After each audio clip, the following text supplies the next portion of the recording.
All right. Dirty Sports episode 756.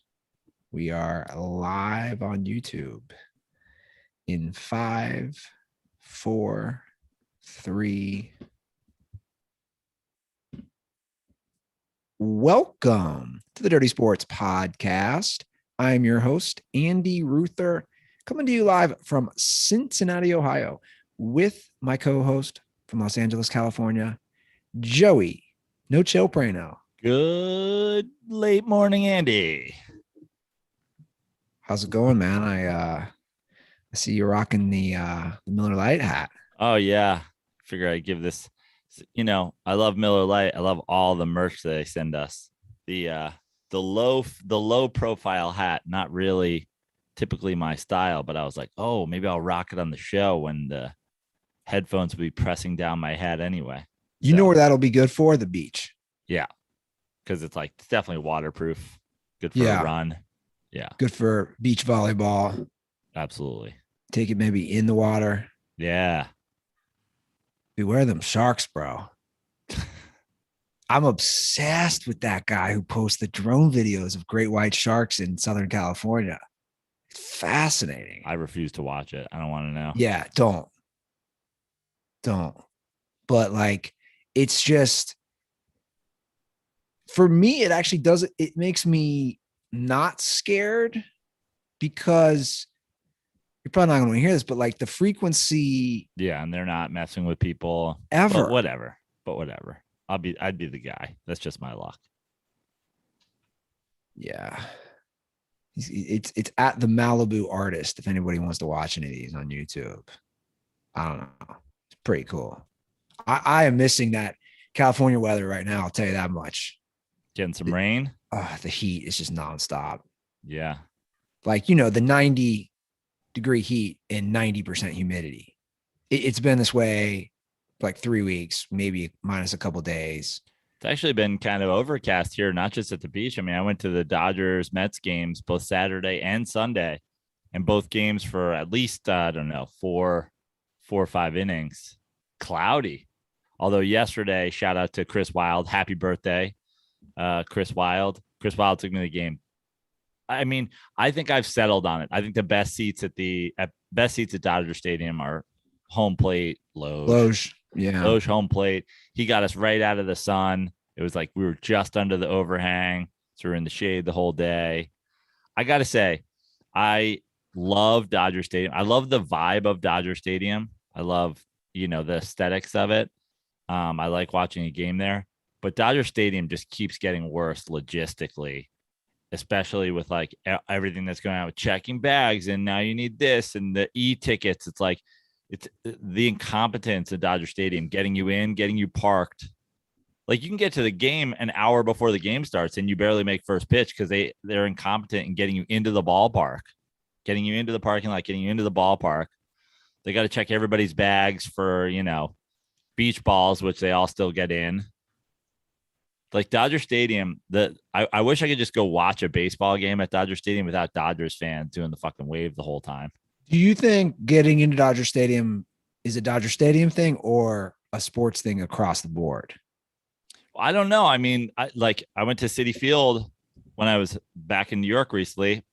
Easy breezy. Yeah. So I don't know. I'm just wondering, because I haven't noticed. That's the same for me. I haven't noticed any problems this summer at the ballpark either. I feel like at Dodger Stadium, even getting a hot dog's a pain in the ass. Yeah. Now, to be fair, it's the biggest stadium in baseball. There's a lot more people there. Sure, but let's say you go to a Reds game and there's 30,000 people there instead of 50,000. It should theoretically take 50% longer for you to get a hot dog at Dodger Stadium instead of 4,000% longer. Yeah, it's always been slow from my experience. That's nothing new.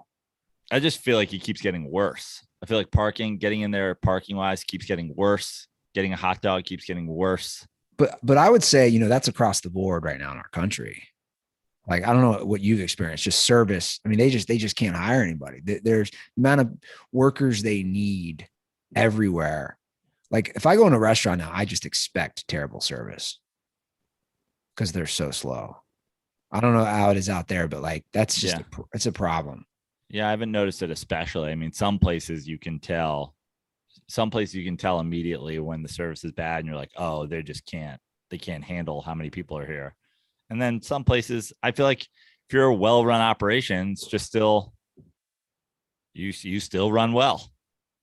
I feel like the Dodgers are definitely not that, at least logistically. Oh yeah, well, it's always been a problem getting into that stadium. So it's just a nightmare. We can talk a little SoFi Stadium though too. Yeah, we'll see if that's even. It's funny because then I went after the Dodger game on Sunday. I went and met a buddy out in Inglewood and had a couple beers and got caught in traffic at like 11 coming home, and I was like, "What is this about?"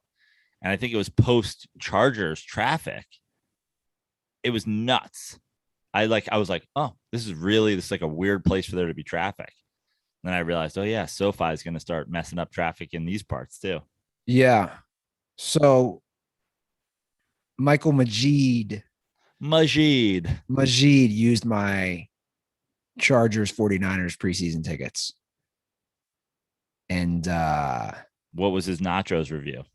Did he get a Rydell helmet full of nachos? No, but did he try the fried chicken helmet bucket? I'll play the call. He left a pretty good review, and I just got the phone with him before we started the show to get a more thorough review. It's just classic. It's classic LA sports fans. I'll play the call, but he witnessed a wild fight between a Raiders fan and a Cowboys fan at a Chargers 49ers game. Yo, fool. No, yo, fool. It's unbelievable. But by the way, I before I play the call, and obviously he's a professional, but this is how you leave a call. Like he's setting the bar for dirt balls. You'll see. I mean, he's over the limit, but I told him, you're reviewing the stadium and he's grading it on a scale of A through F, and he's hitting the high points. I can hear him coherently. So dirt balls, keep that in mind. Like when you leave a call, 310-359-8365, just listen to Michael Magid. This is how he left the call. So this is his review of SoFi Stadium. Hey guys, Michael Magid here. Just got back from Chargers-Niners preseason at SoFi Stadium, courtesy of Andrew Ruther. Thanks, Andy, for letting me see North Dakota State football legend Trey Lance aired out in front of 85% Niner fans, minus the 2 Raiders and Cowboys fans who inevitably got in a brawl that started when the Raider fan, who was wearing a shirt that said, "I hope both your teams lose," got into it with the Cowboy fan, which was escalated when his girlfriend smashed a beer can on the head of the Cowboys fan's girlfriend, and it splattered everywhere. Now that we've got that out of the way, let me give you my insights. Pros: aesthetics are amazing. Literally every seat gives a great view of the field. It feels like an outdoor stadium, even though it's indoors. Bathrooms are easily accessible and in and out. And the Jumbotron must be like 7K because it's the clearest picture I've seen, and it's massive. All right, here are the cons. Parking's a debacle. In a city with no public transportation, they didn't build enough parking to facilitate all the seats, and they, quote-unquote, encourage you to buy a parking pass at nearby independent lots and shuttle over. What they don't tell you is that you have to buy a shuttle pass. It's not free with your parking. So it ends up being about the same as if you took an Uber from Hollywood. Also, the concessions need work. Only about half at most are open, and most of them have limited food items. I went with the cheeseburger sub, and it tasted essentially like a foot-long White Castle burger, and that was one of the better options. Finally, the announcer's use of sound effects and inflection of his voice for every minor play is reckless. I've never seen anyone get so excited about 3rd and 20 in my life. So overall, I give it a B- to a B if they can improve the quality of the food, because let's be honest, they're not fixing parking or getting rid of that announcer that they clearly found at a strip club in Hawthorne. All right, that's it. Let me know your thoughts. Later. Michael Magid. How about Michael drop right there? I mean, that was pure. Told you that's a pure review. He might give SoFi a B-. I give his call an A. I agree. That's a minute 50 seconds of here's how I'm reviewing the stadium, how I got there, the fight that happened. A lot to break down here, which I think we should do. The part that's disappointing on the parking, but it makes sense because I get emails nonstop from the Chargers about buying your parking pass. And I kept thinking, why am I still getting these emails before the game even? Yeah. Like, get your parking pass. So the shuttle is not included if you bought a pass at a local parking lot. That's a terrible system. Why are there even independent parking lots nearby? Like, Chargers should own that. Rams should own that. These guys should.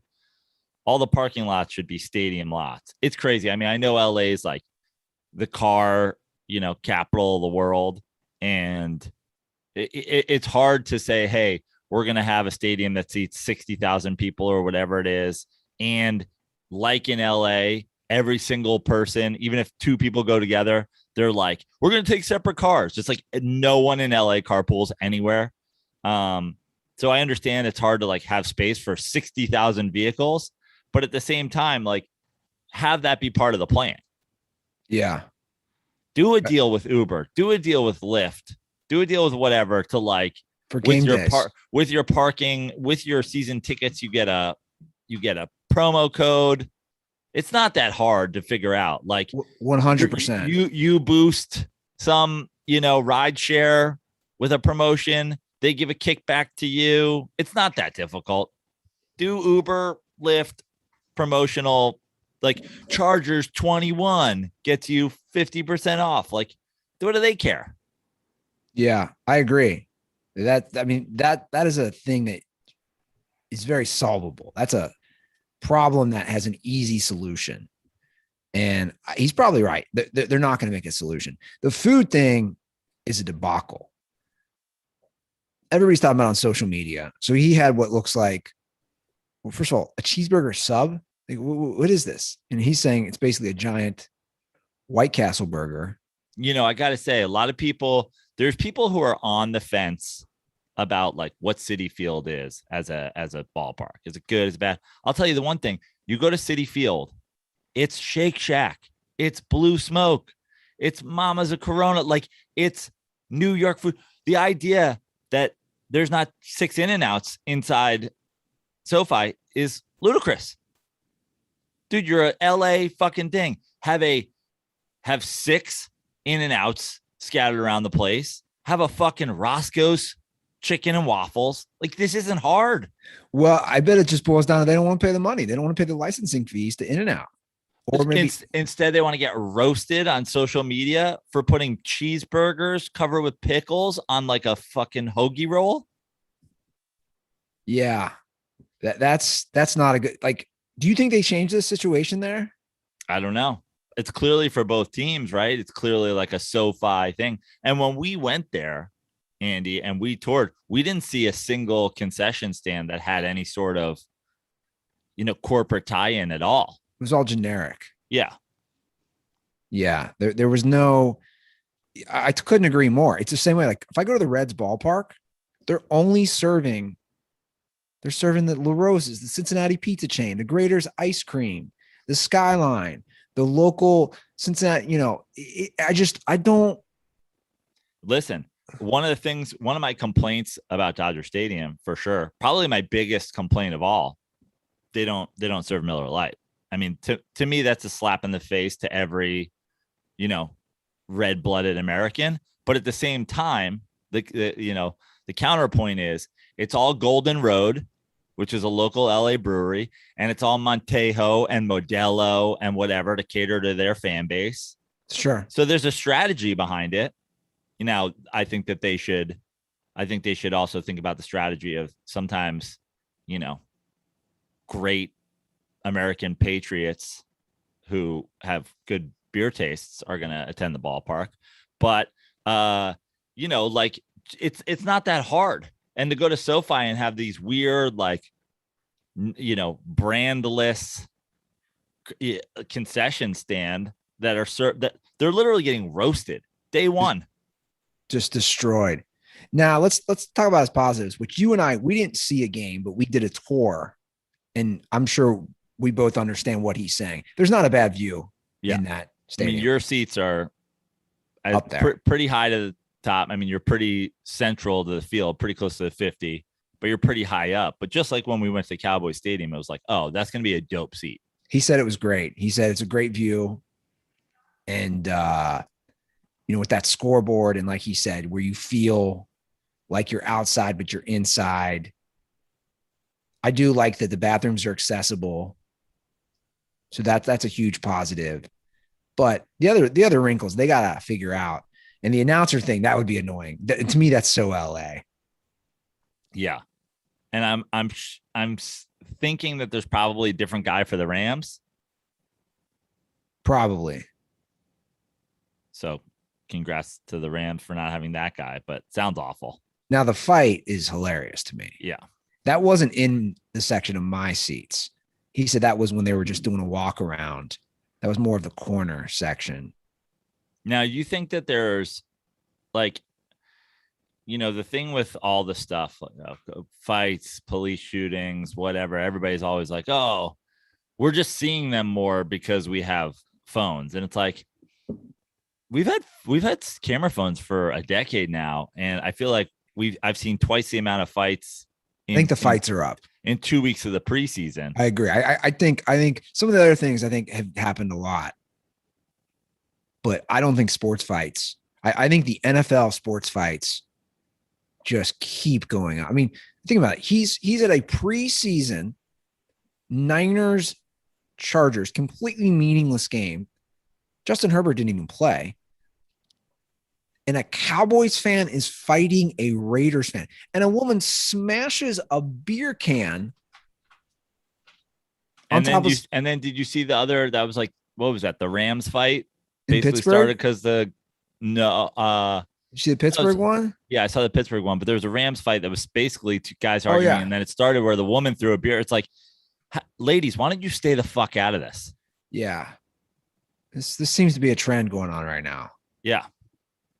And the Pittsburgh fight was started by a woman. Yeah. To steal a line from Dave Chappelle in Trading Spouses, better check your tone, girl. I mean, look, it's not a good situation right now with the fights. And dude, if you're going to a game, like just relax. You're fighting at a sports event. You're a grown ass adult fighting in a sports event. What's wrong with you? It's ridiculous. Go enjoy the game. Enjoy the $30 hoagie cheeseburger. But that situation, to me, that is the most LA situation ever. Yo fool Cowboys fan versus yo fool Raiders fan. Yeah. And he said, and I know it's a preseason game, but he doubled down when I talked to him on the phone. He goes, dude, this stadium was 95% Niners fans. He goes, it was that bad. Who are the Chargers fans at this point? Well, he made an interesting comment. He goes, every Chargers fan I saw was also basically wearing a Padres hat. So they're from San Diego. Yeah. And we know that population's been cut down greatly because a lot of the people are like boycott the Chargers now. San Diego fans. I think it's going to be hard for that Chargers team unless they're insanely good to like win over a fan base. They might just, the odds are against it to ever win it over. The true core, we've talked about it before, but the core, like the real baseline of Dodgers fans are the Mexicans. 100%. The white people, they show up late, they leave early, they play with beach balls, they do the wave, The good fans are the Mexican fans. And it seems like they've either stuck with the Raiders or gone with the Rams. So I don't know what's your plan for developing a Chargers fan base here? Have a guy who lives 2,000 miles away have season tickets that he sells on StubHub. Yeah. Well, that's what I think. I think it's going to end up being very similar to what it was in Carson, which it's going to be a destination game for road teams. I mean, your Giants tickets are going to Giants fans, right? You've got a friend who's begging for your Cowboys tickets as a Cowboy fan. You don't have a lot of Chargers fans that are reaching out and going like, Andy, I'm a Chargers fan. Could I get tickets to this game or this game? Magid wants my Patriots tickets. Yeah. Yeah. It's going to be bad. And if you have a stadium that seats 65,000 and every game is 75% plus the opposing team, that's got to wear on you, man. Never having a home game. Yeah. Especially they have some talent. The Chargers have some talent. Absolutely. To be very good and very competitive. They just didn't. The whole situation is just a mess. But they don't care. You know, we've talked about this. They don't care. At the end of the day, they're going to make their money. The Spanos family's going to make millions upon millions of dollars. So what do they care? They probably don't. All they care about is that those seats are being filled. And even if they're not, the TV deals and the licensing deals and all those other deals. You know, we talked about this Raiders Cowboys fight. It's a great segue into, did you end up watching Malice at the Palace? I did. I really enjoyed it. And I enjoyed that it was not long. It wasn't long. I think it wasn't long because there's not a whole lot of story to tell with it other than what they told. You know what I mean? It's funny because everything with that, you know, district attorney or whoever he was like, well, 10 million hours of footage. And it's like, then you talked about it for 3 minutes. They're like, then we found the guy. And then we got him. Well, that's one of the things I liked about it is that I forgot about all the criminal implications on both the players and the fans. And I did find that interesting. Yeah. How like the DA, for the most part, had the players' backs and being like, dude, if somebody's going on the court, like that guy against Artest and his fists are cocked, Ron Artest is not liable for jacking that dude. Yeah. He's protecting himself. And that was great. That was the best part of the Malice in the Palace when it happened, was like that guy and then the guy Jermaine O'Neal punches. It's like, dude, you're coming on the floor looking for a fight. I'm stoked that you're getting punched by an NBA player. Yeah, me too. But you know, what's interesting is I saw it there's not a ton of votes on it, but I saw somebody posted it in the Dirty Sports Reddit. Who is at fault, the Pistons or the Pacers? Somehow the Pistons are leading this vote. Like, the Pistons aren't responsible for this brawl, right? Like, no, I would say that the responsibility still almost with 100%. Like, the guy who throws the cup or the beer or whatever, he's responsible in some regard. But like, I would still say Ron Artest is 95% responsible for the Malice in the Palace. He fouls Ben Wallace in a game that there's no reason to be fouling him because he's a psycho. Then he lays on the scorer's table. Then he goes into the fucking crowd. Like, I would say Ron Artest is 95% responsible for everything that happened there that day. Well, what's interesting is I do like the deep dive. Now we see, we knew because we were old enough. Like, we knew Ron Artest was completely bananas. Yeah. But what we didn't know, I didn't know, he had a traveling therapist with him. He had a traveling shrink with him. And then you hear him say, well, my therapist said to remove from the scene, which that's what Ron's doing, right? He's laying on the table. He's trying to gather his thoughts. Clearly that didn't play out the way it should have. Also, there was a little bit of a show to that, right? He's laying down on the scorer's table. Yeah, for sure. There's a show to that.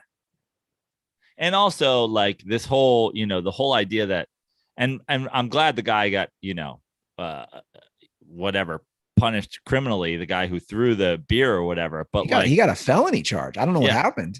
But in the end, it's like, dude, there's been the Giants Chargers game where somebody throws a fucking, like, the whole crowd's throwing snowballs. There's been people in Philadelphia throwing batteries. There's been Boston fans throwing the N-word around. There's been things as bad or worse than getting hit with a cup.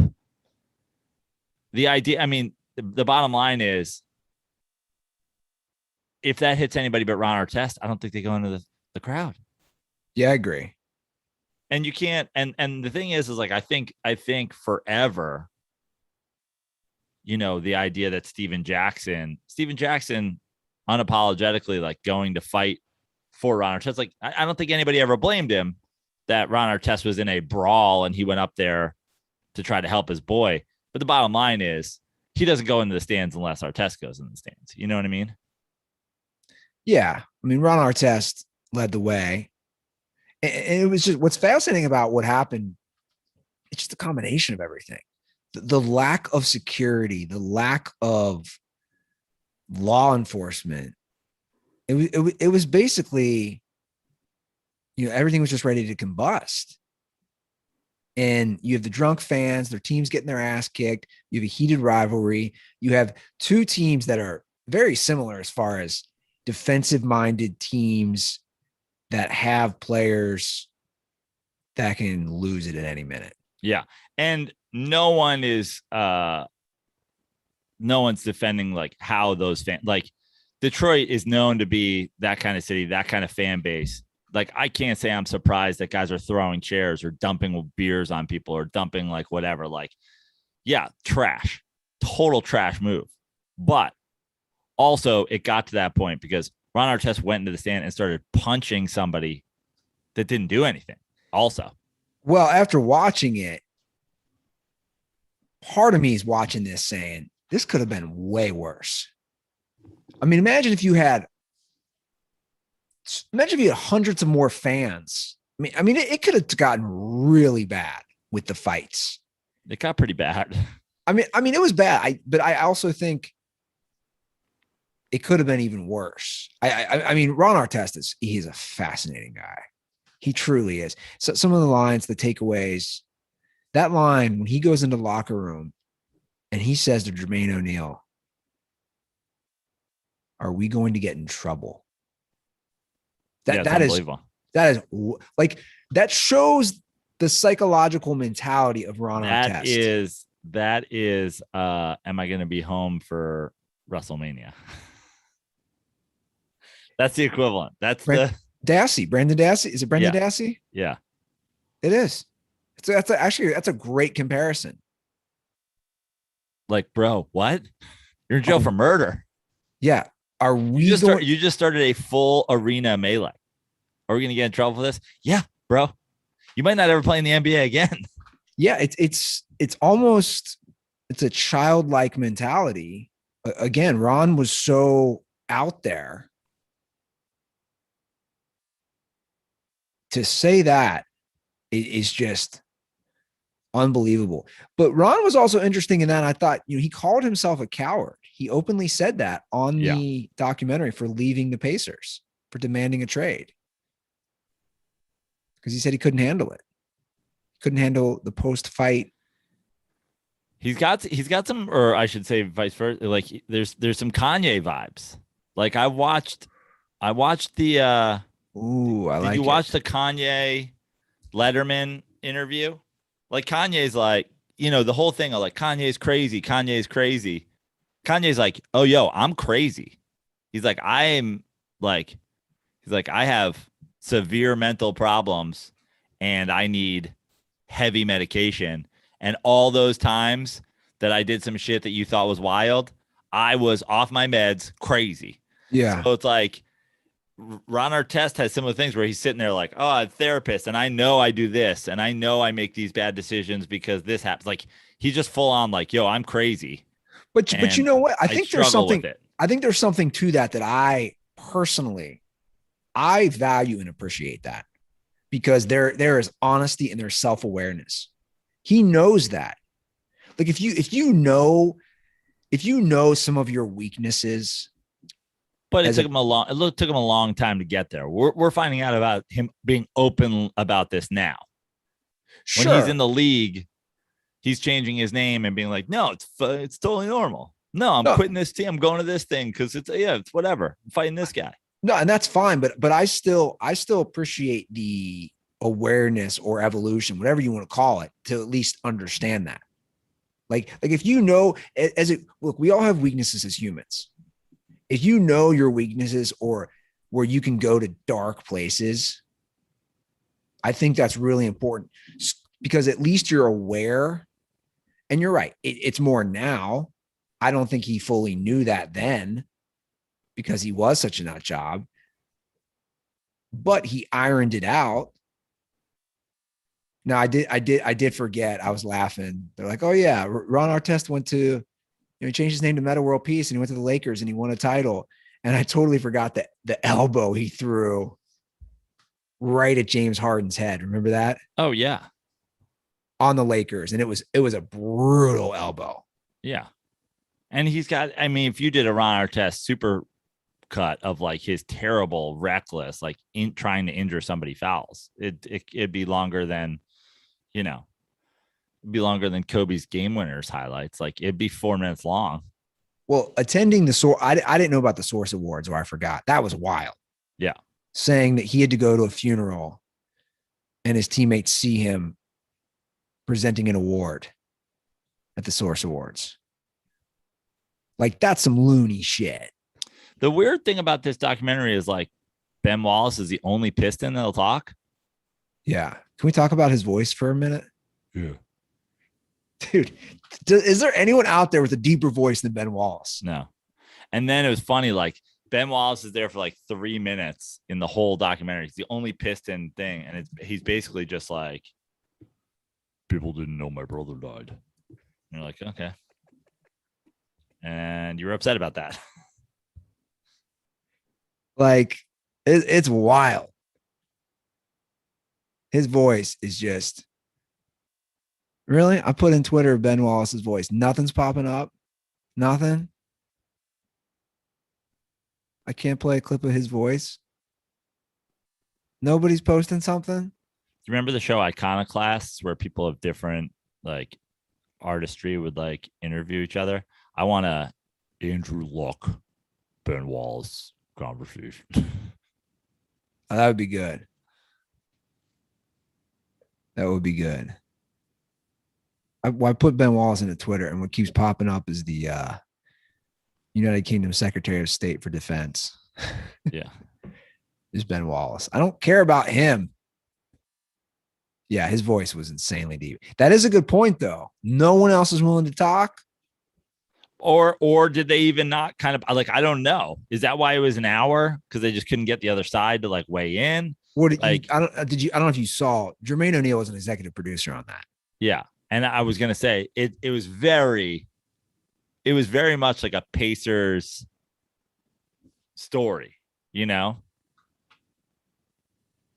So let's say this doesn't happen. Obviously, the Pistons took 4 out of 5 from the Lakers in the finals the year before. They'd beat the Pacers in the Eastern Conference Finals. They lose in 7 games that year to the Spurs. The Pistons do when they're trying to repeat. Do you think would you give an edge or anything happen differently if the Pacers stay together? Not really. Yeah. Unfortunately. Yeah. I mean, listen, the idea that the Pacers gave them, went to 6 games with them the year before, I think that's just a testament to them also playing that kind of ball. You know what I mean? Getting in there and with the Pistons defense and beating up on a Lakers team that has won a couple titles and is definitely, and is definitely, is the Shaq Kobe, like they were a defensive, their idea was let's shut people down defensively. So getting into a 6-game series with the Pacers, where you look at that game 6, it was 59-59 when the fucking I saw it. That was wild. 59-59 when the Artest in the fourth quarter. So That's it's like nuts. It's like, if you're playing, no one's running away with games when both teams are playing games into the 50s. I think the matchup is just better. That being said, it's like, I just don't think, I think the Pistons had a better roster in terms of winning guys who playoff could get games. buckets. You had Hamilton, you had Chauncey Billups, guys who could. I agree. I think the Pistons have a better roster. Rashid was the guy that did it for me. That was the Rasheed Wallace trade I've talked about so many times, how much money I made because I was like, oh, now they added a guy who's big, gets like, if that Pistons team with Rashid and Ben Wallace and Tayshaun Prince as a front court, if they can't beat that Spurs team, come on. Yeah. Okay, here's a good question. What team, this would be a good one. Who smokes more weed, that Pistons team or that Pacers team? I think it's tough. Because you got a lot of guys on both those teams who are openly big marijuana users. Yeah. I mean, Steven Jackson said in the documentary he was getting high every day. Yeah. Obviously, we have Rasheed Wallace. Yeah. Might go down to the bench guys. You know what I mean? Yeah. Scott Pollard's facial hair tells me that he smoked a lot of weed. Ooh, yeah. There were more like Austin Crozier white bros on the Pacers though. Reggie didn't. I'm going Detroit. Yeah, you going Detroit? But I don't know. I bet you Rip Hamilton wasn't smoking weed during the season. I bet you Chauncey's not. It's really just a Rasheed. But Rasheed and Ben Wallace alone, just like their size. Well, Steven Jackson's token up. Ron Artest has got to be token up. Yeah, or maybe not. Who knows? Who knows? Yeah. Yeah, I tend to agree with you, though. I don't see, because we're hearing, and we heard that from a call that said he felt like the season was stolen from a dirt ball, but I don't think they get past Detroit. And even if they do, I don't think that then they're champs. If that Detroit team's not beating that Spurs team, I just don't. I mean, is that the Spurs team that Tony Parker's the MVP of? Or is that Duncan? He was MVP when they beat LeBron's Cavs. Oh, right. Yeah. Yeah. I'm going no. I just think that's again. So if obviously we have the Parker MVP season, we have the Kawhi MVP against LeBron's Heat. Otherwise, it's all Duncan. So Duncan's getting his enough to get Finals MVP against Rasheed and Ben Wallace. Yeah. I think, that's a tougher matchup for him than a Pacers team whose wing defender is the best defender on the team. By the way, there's a great book, The Art of the Beautiful Game, there's a NBA book, and each chapter is about a different person. There's a chapter about Steve Nash. There's a chapter about Kobe. There's a chapter that's about Artest and Shane Battier as the two dominant wing defenders when they were on the Rockets together, and how their styles are totally different. One is, Shane's all about reading all the reports and figuring out players' tendencies and forcing them on, and Ron Artest refusing to read any of that stuff and going solely on whatever, and how the two of them together with those differing styles were basically if you were a wing, you just didn't score against them. And it's an awesome read. So if you guys are big basketball fans. I mean, you heard Ron Artest was taking zero advice from Reggie Miller. Right. He's just like, whatever, dude. I don't care what you've accomplished. I don't care. You've been in the league this long. Yeah. I'm a lunatic. Where's Artest from? Is he from Queens? He went to St. John's. I think he's from. Yeah. I think he's from somewhere around there. I know a girl who banged him. Yeah. Queens, New York. It's only 41. Yeah. It's basically our age. Yeah. I think I've said this on the show before. Girl I know who had sex with him claimed she didn't know who he was or he was married, and I just think it's the funniest thing. Like that to me, that's an all-time bucket list. Like you banged Ron Artest. Yeah. What was that like? His shrink's just sitting on the side of the bed. Take it slow, Ron. Take it slow. Gather your thoughts. Gather your thoughts. Well, Joe, football is right around the corner, which I know we're both excited about. We have 2 preseason NFL games in the books, only one more, and the season starts 2 weeks from Thursday. It's exciting. Which means fantasy football. And I got a great announcement. New FanDuel fantasy players, your day is about to get 20% better. DirtBalls, I know a lot of you guys play fantasy football. Many of you have reached out to me. So start playing fantasy this football season, and FanDuel will give you a 20% bonus on your first deposit up to $500. So that's a big time bonus. All you need to do to claim it is make your first deposit. So you can have new lineups every day. There's many different types of game formats, the main slate, the single game, the best ball, the snake draft. I know probably 95% of the listeners right now play fantasy. So this is a great offer that you want to take advantage of. You can even play private contest with your friends. So DirtBalls, sign up today at FanDuel.com/dirty to claim your bonus and start playing today. That's FanDuel.com/dirty. Age and location restrictions apply. Bonus issued on non-withdrawable site credit that expires after 30 days.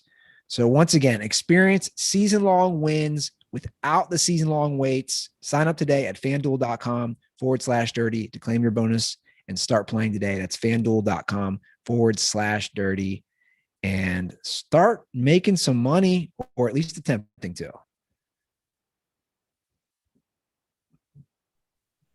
Who do you have in your fantasy? I don't have anybody yet. Like if are you a guy, because I know there's different strategies. Are you going always quarterback first? I mean, it all depends on draft position to me. Like, I'll tell you what, I'm definitely not a running back first guy.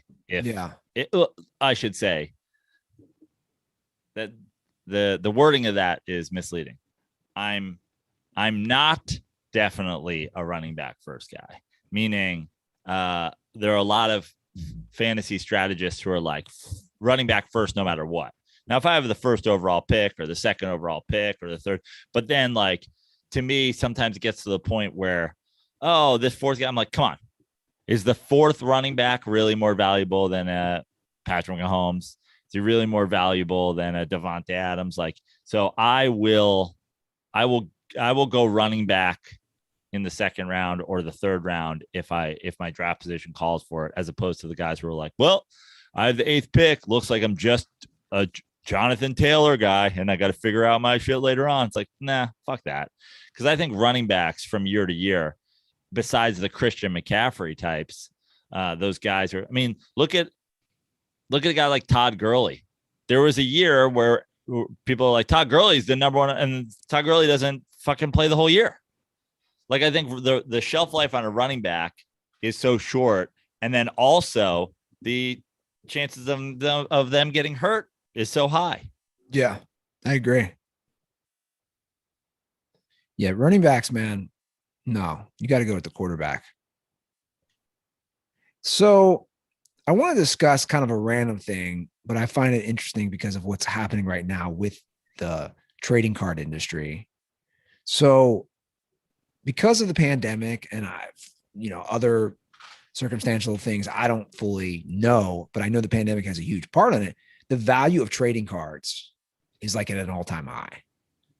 And I'm assuming that means because people were going back in their cards. I don't know, but I know it's all related to last year. I think I think the pandemic is certainly a part of it, but also there's, look at just the way culture happens now. Like suddenly we're doing like mom jeans again.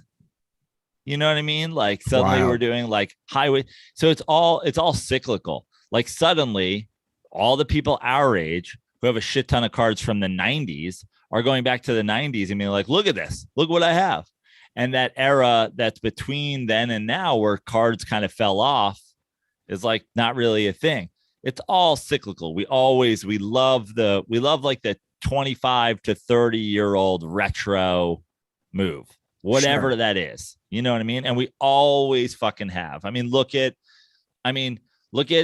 what people look like now and how people dress now as compared to what they did 5-6 years ago. It was like, everywhere was a man bun. Everybody had a 70s style. Everybody had long hair again and beards and whatever. And you're like, why? It's like, so, you know, I assume growing up, you were a big card collecting guy. I was. My brother was. Now I have not, because I don't have, like, my little brother's got all our stuff, but also like, I'm just not going to do it. I'm just not going to be that guy. But it's the retro, it's the people who are going back 30 years to their childhood and diving into that stuff and now being like, oh, I'm going to get into this again. Yeah. Well, I have gone back on my cards now that I'm home where I grew up, and this was huge news. I think it's huge. And I had no clue till I started reading the financial implications of this Major League Baseball ending a 70-year deal with Topps at what is called now the height of baseball trading cards.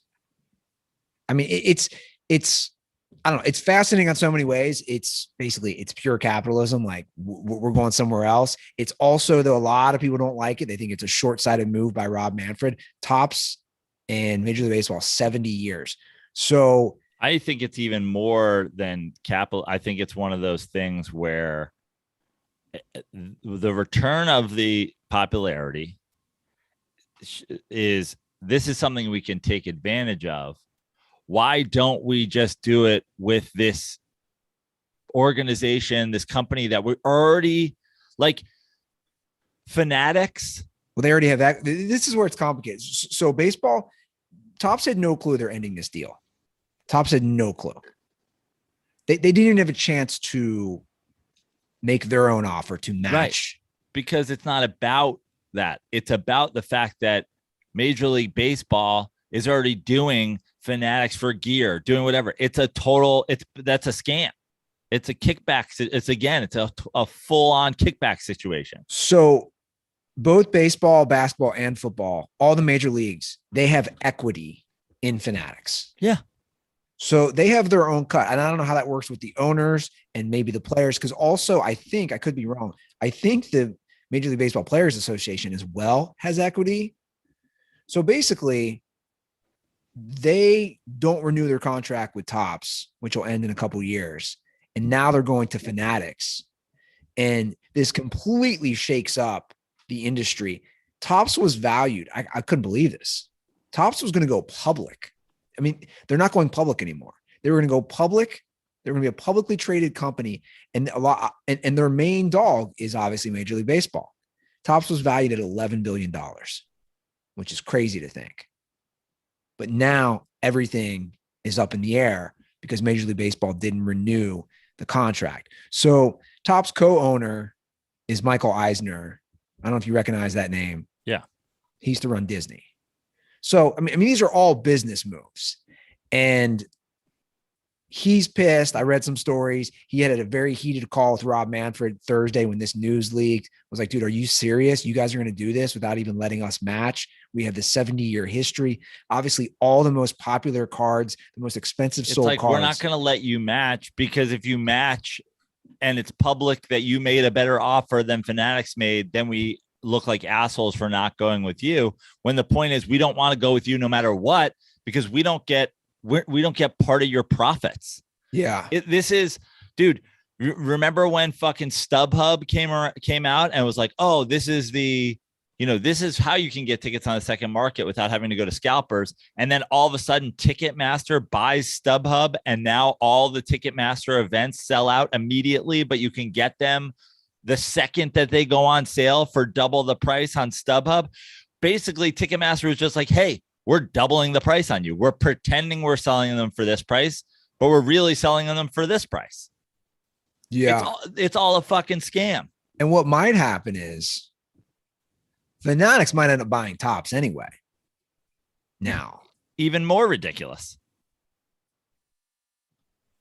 But a lot of people are wondering, including myself, not that I have cards that are worth so much, but whenever this deal ends, which I think is 2023 or maybe 2025, and it's probably already affecting the value of the Tops cards because they're going to lose the licensing agreement with the players. Or maybe it'll make it go up. Or they increase in Yeah. Yeah. But like this just stinks of, we're going to have a company that we own and we're going to be able to determine how many of these cards go out, NFTs, all this shit. It's like nothing's ever good when it's monopolized and you feel like you're purchasing from one thing, but you're really purchasing from the other thing. Like yeah. It's so stupid. I mean, this is the same way it is now with merch. You go on to buy some team merch, you can't find the Nike product that you're looking for anymore. You can't find whatever. It all just redirects you to Fanatics. It all redirects you to the NFL shop. It's like, dude, you don't have what I'm looking for, and now you're blocking me from finding it because you want everything to go through your shop. Yeah. And God forbid then you make something with it. You don't have a licensing deal. We're going to bankrupt you. It's like, well, that's and why what has Major League Baseball gotten right? What has it gotten right? So the idea that you have this other company, Topps, that has been getting cards right for 70 years. Now you're going to take it out of the hands of people who are getting it right, put it in the hands of people who have never gotten it right. Well, hold on. Not only Fanatics has never had cards. This is I find this so fascinating is Topps has been doing it for 70 years. Fanatics is just now going to introduce trading cards. Right. And to be honest, you know what it makes me think of? I don't know if you remember like the honeycomb cereal when you would get a trading card. Yeah. And I'd always laugh because it'd be Mark McGuire, but they didn't have the licensing agreement. Yeah. So he's just wearing a red helmet and a white jersey. Yeah. And I'd always laugh like nobody wants these shitty honeycomb cards, these post cards.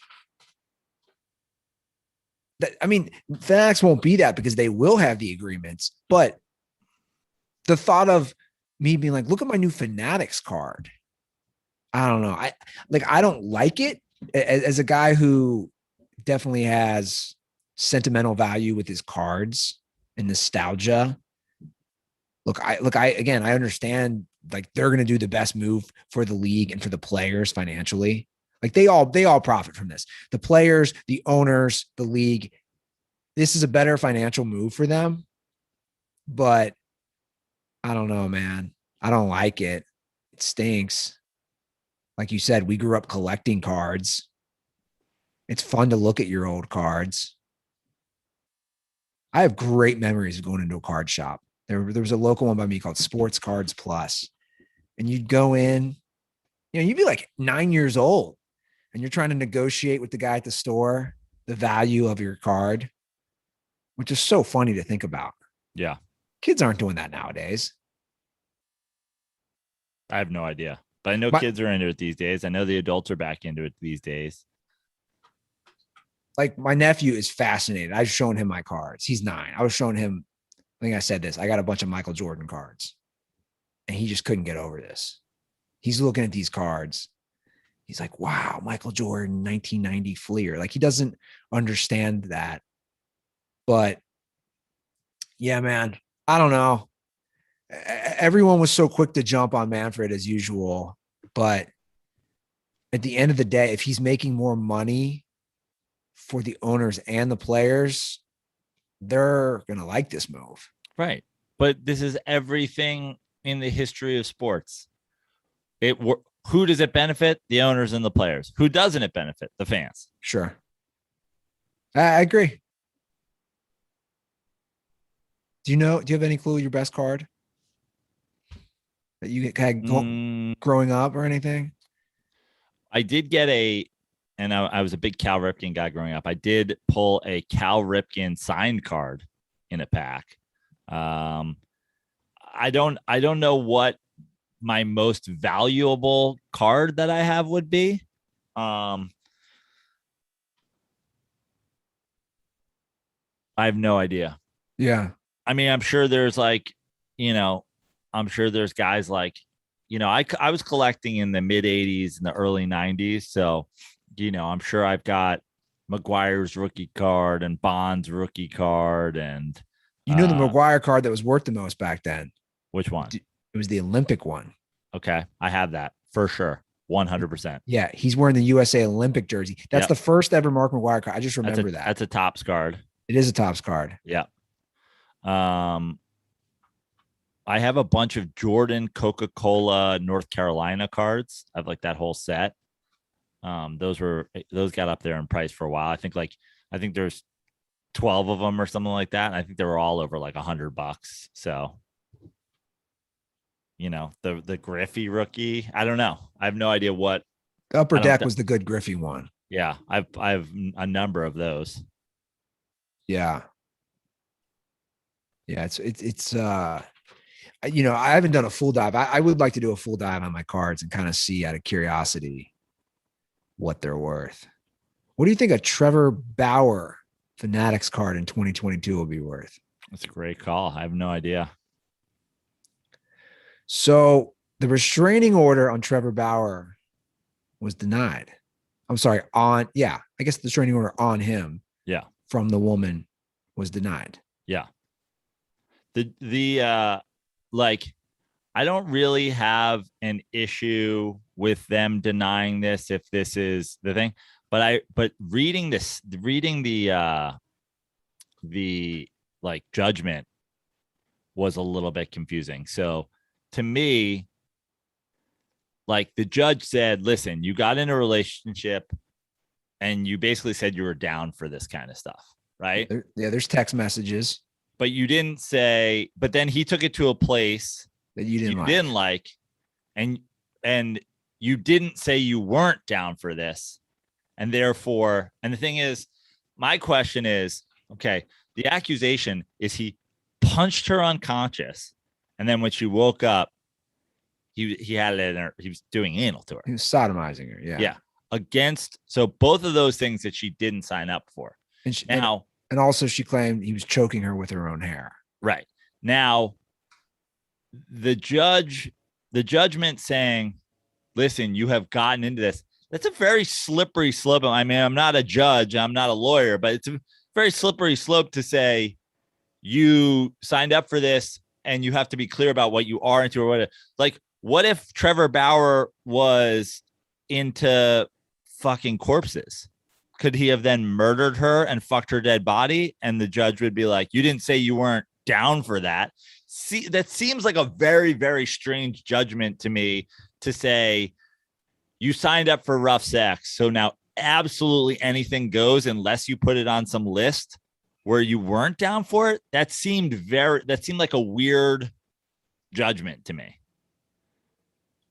Yeah, I think there's a lot of things at play here. There's obviously the law. There's a moral issue.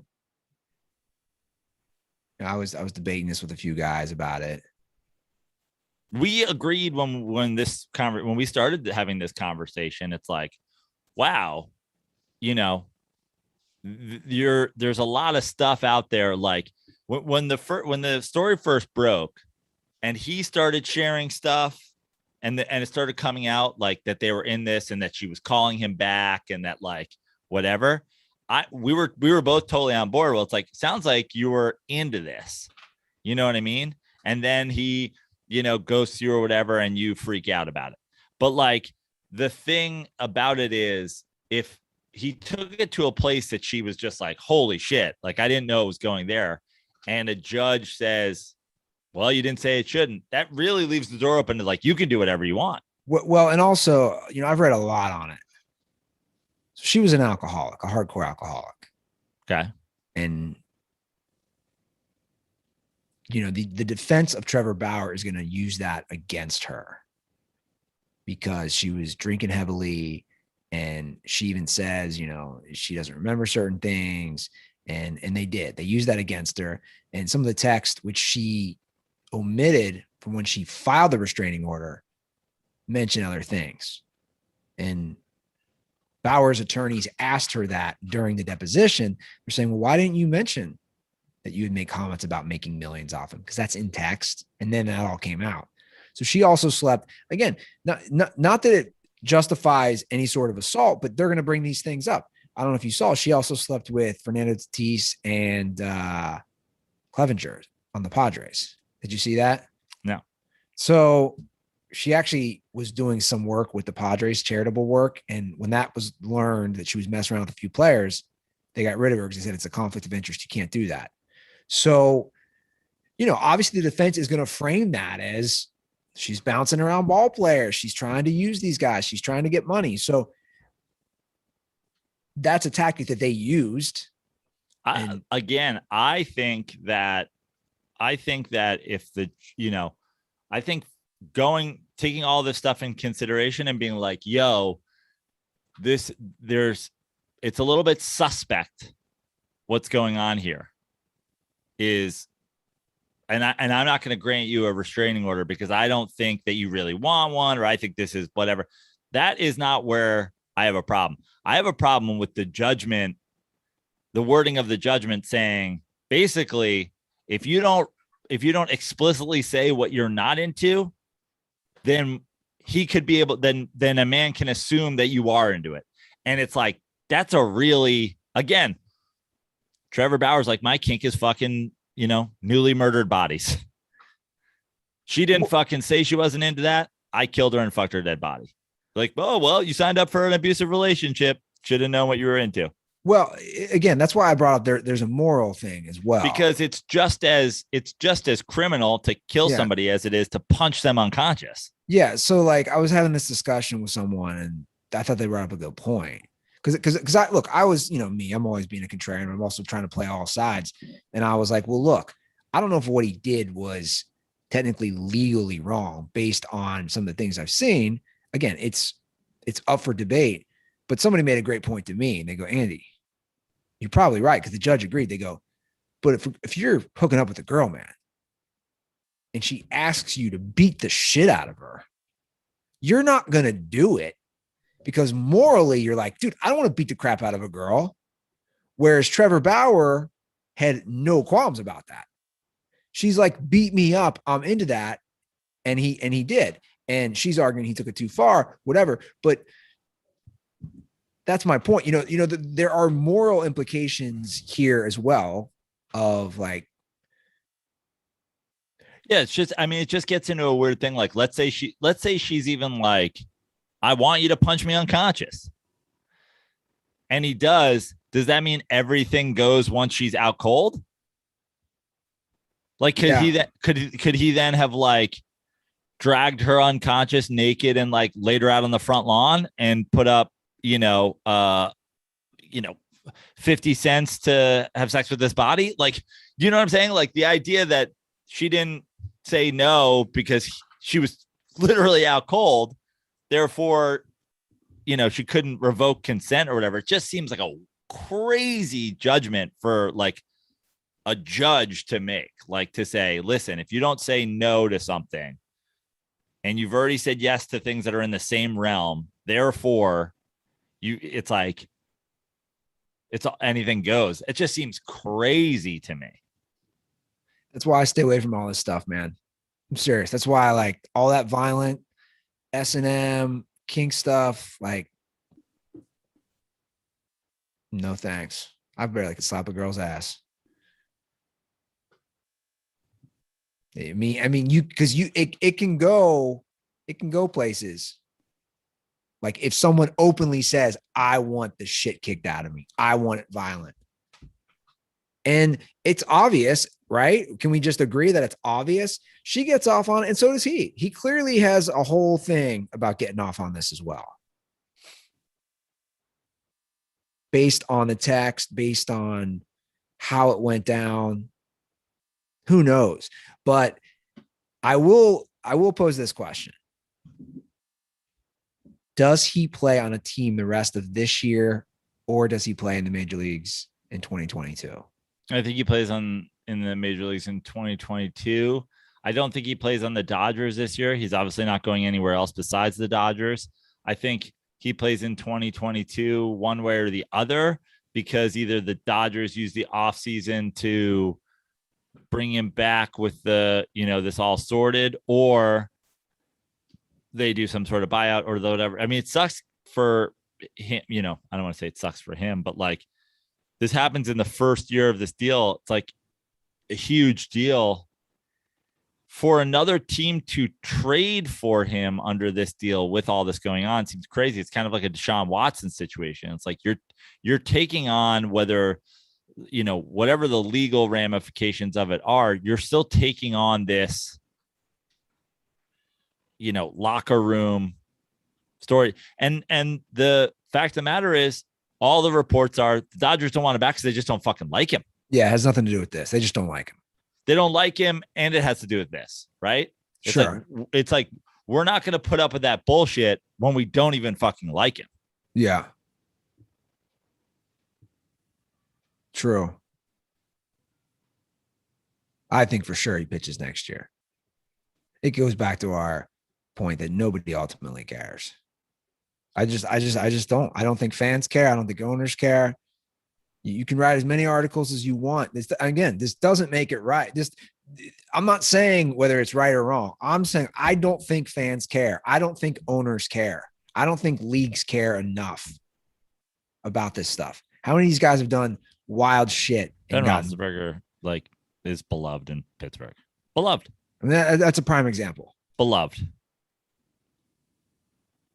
Kobe Bryant is beloved in Los Angeles and worldwide. And it's to the point where none of that stuff even gets mentioned anymore at all. Yeah. Ben Roethlisberger, unlike Kobe, but multiple accusations, multiple. Beloved. No one in Pittsburgh, even mentions it. It's not even a fucking thing.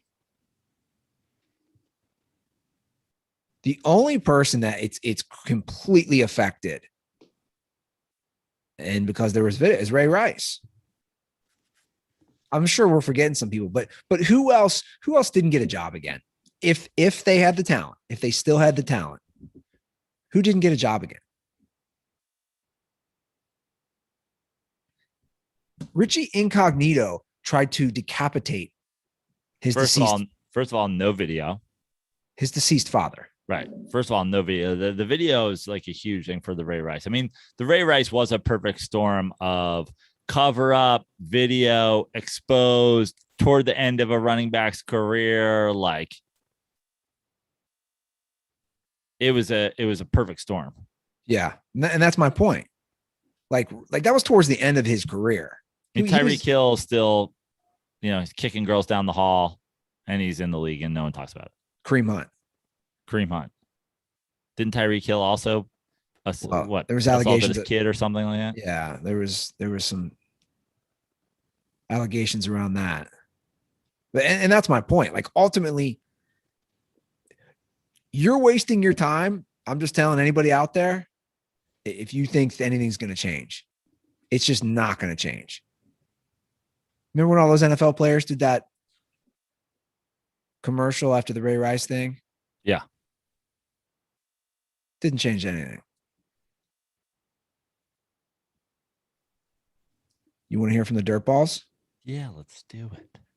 Before we do that, I want to give a shout out to our friends at Everlane. I've been rocking my comfy Everlane sweats. In fact, I've been wearing them to yoga. They fit so great. They are the perfect sweats to wear to yoga. I've got some Everlane jeans that feel like sweats. Yeah? Yeah, they're so darn comfy. I think you got did you get the black ones? I did. Because I got the black ones as well. Guys, Everlane has everything you need to upgrade your summer look. And we're heading to fall. They have fall as well. Like you name it, from workout to takeout, swimwear to track wear, styles for lounging at home or hitting up your favorite late night spot. like Joe and I are saying, they have a nice diversity of clothes. They have a great selection, skinny to relax, slim to athletic, all these great types of denim. I got a pair of their athletic denim, which I really like. So go to everlane.com/dirty and sign up for 10% off your first order plus free shipping, and get easy returns within 30 days of your ship date. Once again, that's 10% off your first order when you go to everlane.com/dirty and sign up. And I'd like to recommend some of the ladies' denim because they have a great selection that I know a lot of the listeners will like for their ladies or for themselves or for their significant other. My sister-in-law, I got her a pair of the ladies' denim, some of that new style you referenced earlier, the higher jeans. Yeah. Mom jeans. Mom jeans is what she has. So once again, go ahead and go to everlane.com/dirty to get 10% off. Okay. DirtBall calls. We'll start off with this response to the bet, Joe. Okay. Guy's not liking it. Okay. I was calling in for the 2021 NFL bet, and my God, this is making no sense whatsoever. Andy gets to go to an amusement park for 12 hours when Joe is stuck in literal hell at IKEA. Andy's not even going to be eating any conies. He's just going to be having the time of his life for 12 hours. This needs to be revised. Condoms are for the Oklahoma Sooners. Well, quick to the point. I mean, he's already in a strong race with Magid for best call of the day. He essentially calls you out on trying to scam your way and going to an amusement park and riding roller coasters as part of your bet. And you know what? I mean, I said that the whole time. I'm like, you don't even need to eat cheese conies. The next thing you know, you're just spending 2 more hours than you would normally spend at amusement park. I combat it. I've never been to the amusement park more than 3 hours, but I see his point. I'm not going to disagree. I think there has to be some sort of food in there. Because like I said on the show, every time I've gone, I eat beforehand. I'm not eating at the park. Now, if we make like a mandatory chili dog, I know my body, and I'm being honest. There is a huge potential of vomit or shitting myself if I'm continuing to eat chili dogs throughout a 12-hour day while riding 80 to 90-mile roller coasters. Or not even just the roller coasters. Some of those things that spin and, you're going up and down. Like the spin, sideways spinning for me has always caused me nausea. Upside down spinning, like forward and backward spinning, never. I could go on roller coasters. I used to go on all the flipping things the whole time. The teacups, I'll yak immediately. That's what I'm saying. It's not just the coasters. There are plenty of like those things. I think you should have to eat cheese conies on the teacups while spinning. Will they let you eat food? No, I wouldn't be able to get on the ride. I mean, we can work with it. We're getting close. Where's the L chain at? That's the bigger question. Starts Thursday. The L chain starts Thursday because the football season starts. It's going to be 2 weeks from Thursday to Thursday. Okay, I like it. The last 2 weeks, you're literally getting in under the gun. I've planned it out. I once again, I ask for Cincinnati area dirtballs to slide in my DMs. We're gonna do checkups on Andy. I've got Joe Prano stickers and Dirty Sports koozies and other things, all kinds of merch. I think I've got some leftover Miller Lite merch here that I can send out for you to do checkups on Andy. Make sure he answers the door in the L chain. I can't wait to check my mail and my neighbor saying, I think somebody's staking your house right now. Yeah, they're making sure I'm wearing the L chain. I want a dirt ball and yoga class with you. Yeah, join me. Beachmont Racquetball Club. Come on out. I want to see you that L train dragging across the floor while you're in down dog. Still working on that. Not the best. Yoga's not easy, man, for somebody like No. me. I'm not flexible. Okay. This is kind of related to amusement parks. I have an offer out here. I want to play. What's up, fellas? This is T. Colin, longtime listener. Number one, we'll say Western Wisconsin DirtBall. Don't want to step on any other Wisconsin DirtBallers' toes here. But I just want to call and say currently just starting a road trip out east, and I'm going to be hitting up, the name, Cedar Point on my way out east. But on my way back, I just want to throw out the offer, Andy. I know you got that Kings Island pass. If on my way back, you want to make a day with the DirtBaller, all expenses will be on me at the park. Just figured I would call and do it while I'm out in that area. So, love listening to the show. Been listening since about episode 250, I would say. But, yeah, stay dirty. All right, this is the second DirtBall has reached out about Kings Island meetup. So, Okay. I'm proud to say we're discovering there's a lot of theme park DirtBall enthusiasts. Not shocking at all. Not shocking at all. I have a feeling if we offered Bagel Bites coupons, we'd get a lot of takers as well.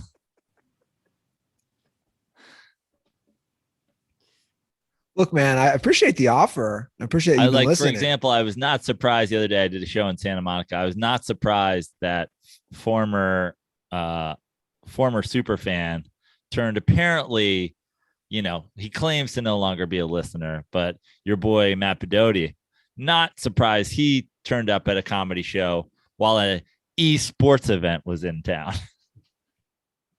Hey, I have no problem. We have mended our differences, me and Okay, Pedoti. great. Yeah. I do love the claims doesn't listen. Well, DM me. I'm responding to DMs about the park meetup. Dirty Sports meetup at the amusement park. Well, the only problem is, again, I don't know Now how that we're in different places, we used to do full on DirtBall meetups. Now we've splintered into two factions, and I am asking DirtBalls to meet me at football games, and you're asking DirtBalls to meet you at the snack bar area of amusement parks. Yeah, that's right. Well, hey, man, I'm always up for Kings Island, but we only have 2 more weekends of the quote unquote season. I don't know what happens during Screamfest. I'm hearing coasters might be open. I'm hearing they're not open. That's the month of October. I'm hearing a few different things. This is what's so crazy about this, learning that like the coaster enthusiasts that are out there are far greater than you think. Yeah, so just DM me. Okay. This is, I think we've discussed this before, but I'll play it again.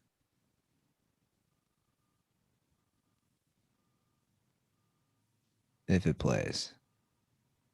It's struggling.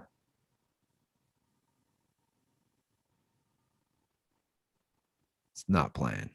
Okay, let's try it one more time. Here we go. What's going on, boys? Will, your number one Indianapolis dirtball. Just got done watching the Malice and the Palace documentary on Netflix. If you haven't seen it, I highly recommend it. It gives a great point of view of the Pacer players. My question is, what is the best brawl in sports you've either seen in real life or you've been in?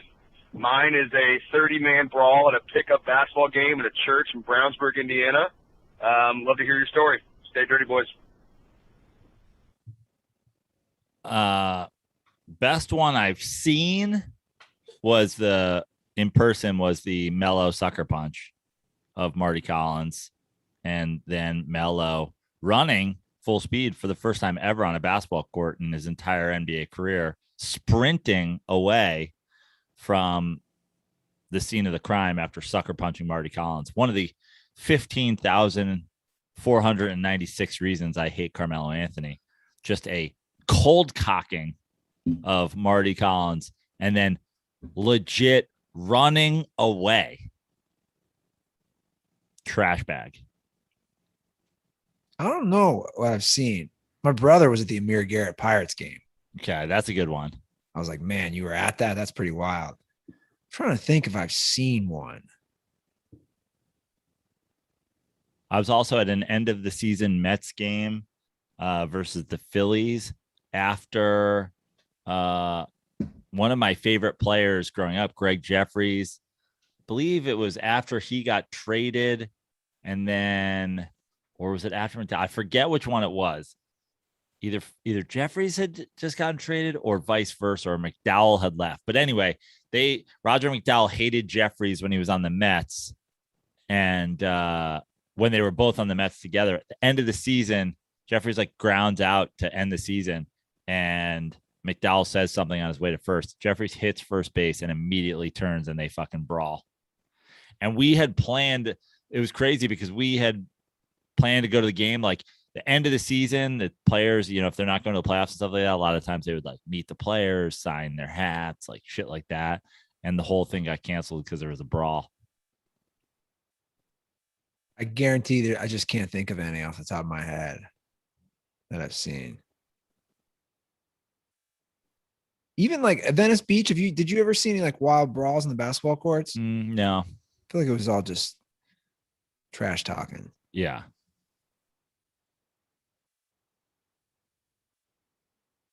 Oh, I saw actually grade school. I saw some brawls though. Now I think about it. Dude, we had these two kids. These two kids fight on the basketball court for like 3 or 4 consecutive days. And then we see the teachers walking towards it. We break it up. And they just kept fighting on the basketball court. Like you go back from recess back to class. Finally, teacher caught somebody. I'm not going to name names. You know who you are.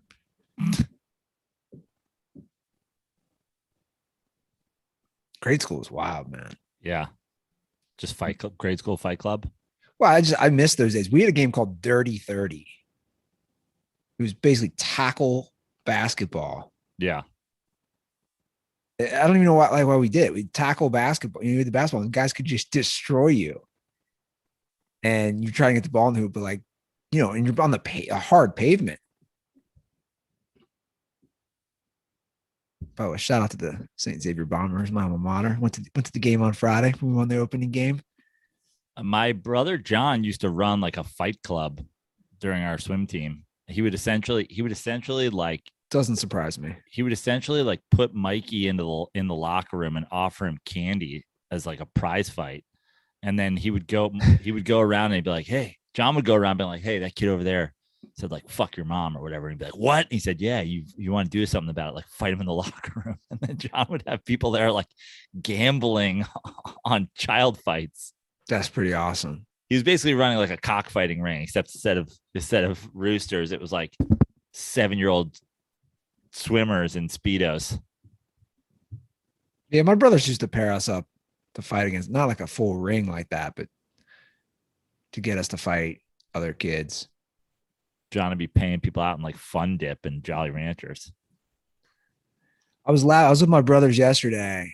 We're at my younger brother's pool, and we were sharing some memories. And because I remember this stuff, and I said, guys, you remember when I was like 5 doing swim lessons at the swim club that we belonged to?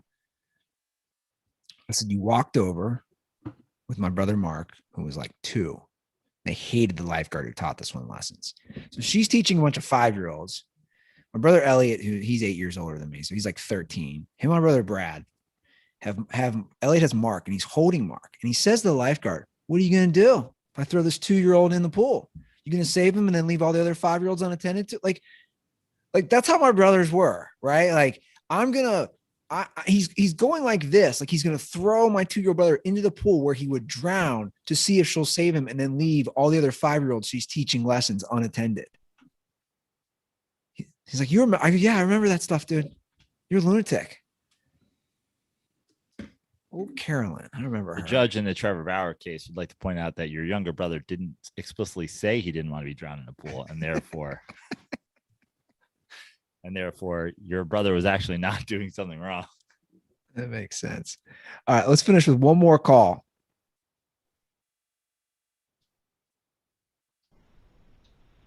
Hey, Joe and Andy. It's Evan here, DirtBall Evan from Ohio. And I have a hypothetical. Say the NFL became 12 on 12, and the 12th man for each team was the team's name. So, for example, the Jets would have a Jet, the Broncos would have a Bronco, the Bears would have a Bear, and the Lions would have a Lion. Who would win the most games if that were the case? All right, stay dirty. I mean, This is such a wild. I mean, dude, did you smoke weed before this hypothetical? this is great. Like, let's just go through. I want to go through this. We gotta settle in. Patriots are not winning, right? No. Buffalo Bills. That's no, because they're not Buffaloes. They're Buffalo Bills. That's a character. That's like a old cowboy. They're not fucking winning. The Jets. Wait, but they're not. But their logo is a buffalo. Yeah, but they're not. That's for Buffalo, the city. Okay. But Buffalo Bill, is a person.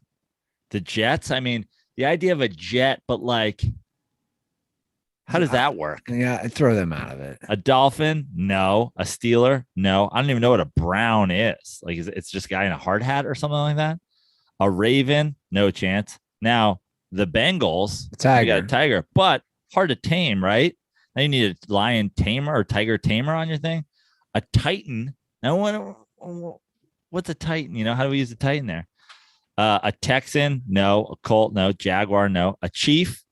I mean, wait a second. Do we got to tame him, or is he just attacking the other team? Well, that's the thing. But now we're talking about: is he offsides? Is he onsides? Like, can we get a tiger to not? This is the most ridiculous shit I've ever discussed. Is it going to be possible for a tiger not to get in the neutral zone? A neutral zone infraction again. The tiger that won't stay on its side of the field. Same goes with the Jaguar. A Colt. I mean, if we're going to even give a chance to the Colts, we give a chance to the Broncos, right? Like, I feel like you have a better chance of the Bengal than a Colt or a tiger. The Raiders, I mean, you're just like an angry pirate. The Chargers, again, doesn't make sense. The Washington Football Club, the Eagles, the Giants. Oh, is that like a Hulk situation? We just have a gigantic person. Now, a gigantic person could stay on sides. A cowboy, no. A bear strong. We know bears can do it. Vikings, Saints, Panthers, Falcons, again, Bucks is just a pirate. A Cardinal, a 49er is just literally a guy with like a mining hat, a Seahawk, and a Ram. I'm going with Bears or Lions. I'm going with actually, I'm going New York. Like, the Jets thing is still, again, like, I mean, we're talking like a F-15. Like, I mean, I would prefer to use the animal. Isn't that what he wants? I don't know. He said Jets. And then again, Giants. Like, how big is a giant? I mean, a giant, like, think of a giant will kill a bear, right? Why are they called the Giants? I have no fucking idea. I think maybe I mean, I'm biased, but like, what animal is going to take down a giant? Like, depending on how big a giant is. How do you think this question came to this guy? No, probably on drugs, which I'm in favor of.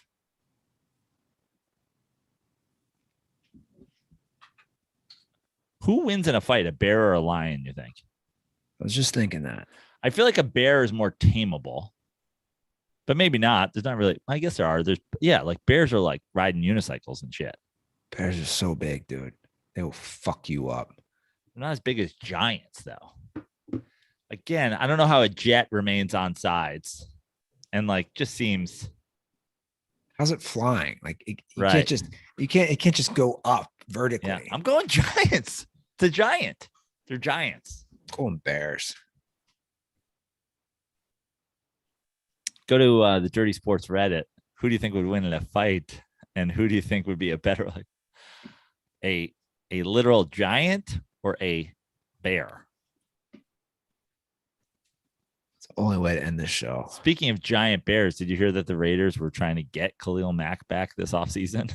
No, I didn't see that. John Gruden not afraid to take a gigantic L. He's like, I'm getting back with my ex.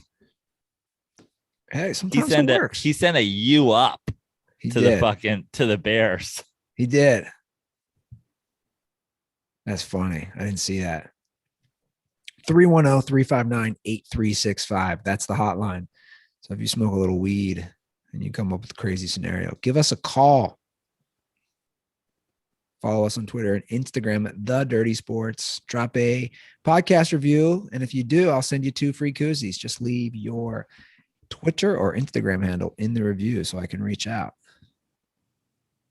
Come to my weekend in New Orleans for shows at Comedy House New Orleans and to watch gigantic giants stomp, I don't know, Mother Teresa and the Saints. We are going to do some shows. We're going to go to the Giants Saints game at the Superdome. Tickets are available. Link in all my social media bios, which is at Joe Prano everywhere except for Twitter at Fix Your Life. And go to my website, joeprano.com, for other shows. All right, guys, that is our show. Have a great start to your week. We'll be back in a